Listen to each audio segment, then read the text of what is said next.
জগদ্দল থানার সামনে অবস্থান বিক্ষোভে বিজেপি প্রার্থী। বিক্ষোভ জগদ্দলের বিজেপি প্রার্থী রাজেশ কুমারের ভোট প্রচারের অনুমতি না দেওয়ার অভিযোগ। কথা বলবো নিয়ে আমাদের সঙ্গে ফোন লাইনে রয়েছেন প্রতিনিধি দেবপ্রিয় সরকার। দেবপ্রিয়, ঠিক কি অভিযোগ সামনে আসছে? দেখো, জগদ্দল বিধানসভা কেন্দ্রে যিনি বিজেপি প্রার্থী রয়েছে ডক্টর রাজেশ কুমার, তিনি একজন প্রাক্তন আইপিএস অফিসার, রাজ্যের প্রাক্তন ডিজি, এবং তিনি কিন্তু জগদ্দল বিধানসভা কেন্দ্রের প্রার্থী হিসাবে বিভিন্ন জায়গায় নির্বাচনী প্রচার চালাচ্ছেন। এবং বেশ কিছু ক্ষেত্রে কিন্তু জগদ্দল থানা পুলিশের তরফ থেকে তাকে প্রচারের অনুমতি দেওয়া কিন্তু হচ্ছে না, এমনটা কিন্তু অভিযোগ করছেন।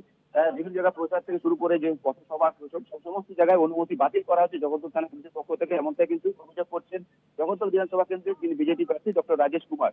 এবং এই বিষয়ে জগদ্দল থানা পুলিশ কিন্তু শাসক দলের অঙ্গুলি হেলনায় এই ধরনের কাজ করছে বলে অভিযোগ তোলা হয়েছে। এই বিষয়ে তিনি জগদ্দল থানার সামনে সকাল থেকে বিক্ষোভ প্রদর্শন করেন দলীয় কর্মীদের নিয়ে, এবং তারপরে সেখানে জগদ্দল থানার ভেতরে যিনি ভারপ্রাপ্ত আধিকারিক রয়েছেন তার সঙ্গে দেখা করে কথাবার্তা বলেন এবং ফোনে উচ্চপদস্থ আধিকারিকের সাথে কথা বলেন। পরবর্তীকালে যাতে এরকম ঘটনা না ঘটে, সেই জায়গায় পুলিশ যাতে নিরপেক্ষভাবে কাজ করে সেই দিকে কিন্তু তিনি জানিয়েছেন, এবং আগামী দিনে যদি পুলিশ এ ধরনের কাজ করে তাহলে আরো বৃহত্তর আন্দোলনের পথে যাবে বলে জানালেন তিনি।